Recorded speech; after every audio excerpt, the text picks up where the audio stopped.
Keep pursuing dreams and don't change who you are for someone else, for anybody. Just stay who you are and keep pursuing dreams. There is no other person on the face of this earth now or will ever be able to accomplish what Kevin has done, and that's the first to ever break a barrier. Winnipeg selects Kevin He from Niagara of the Ontario Hockey League. With the signing, the 18-year-old became the first Chinese-born player to sign an NHL contract. So let's start at the beginning. What was your upbringing like as a child? I grew up in Beijing. I don't remember too much, but I just remember going to mall and skating with my dad, and he used to carry me around when I was a little baby, and he used to rollerblade around the park where I lived. And then we moved to Montreal when I was younger. From when I was 6 to when I was 12, I grew up there. Picked up French on the way, and that's kind of where I really started to fall in love with hockey. And then we moved to Toronto when I was 12, and been there ever since. How did you first get introduced to the game of hockey?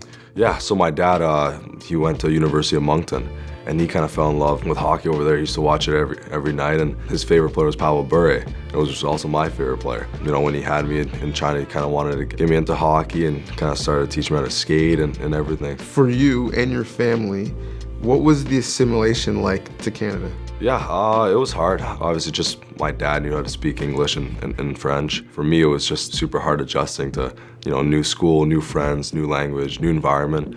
It was tough at first, but, you know, over the years, I've overcome quite a bit and things have gotten better.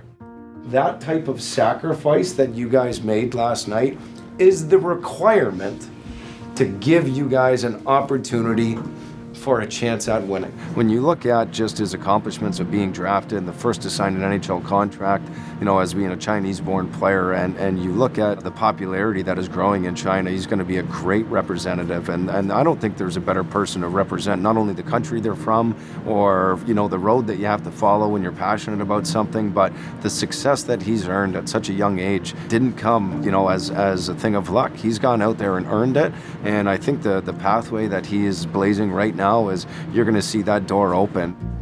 When you're young in your hockey journey in this country, you often have to go away. At times you have to bill it.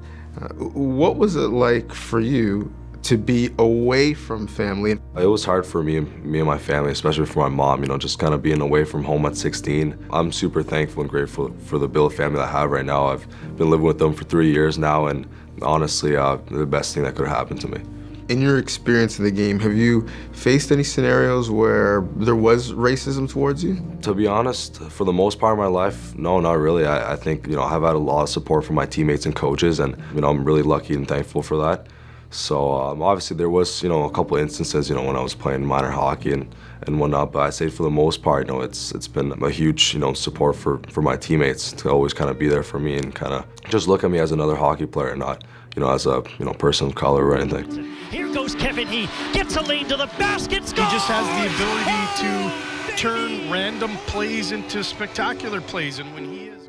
How much of your upbringing and the cultural values that you have made you the player that you are today and the leader on the team that you are today? I think it all stems from, you know, having 2 loving parents. They mean everything to me. You know, my mom, she's always been there for me since day one, and a lot of my character values are coming from her. You know, it's been huge to have that support from my family, and, you know, knowing they're always in the back cheering me on, and, you know, they're my #1 fans, so it's been huge for me. What advice would you give those kids and your younger self to make sure that they follow your path? Yeah, I would say just keep pursuing dreams and, you know, don't change who you are for someone else, for anybody, to be honest. Just stay who you are and keep pursuing dreams.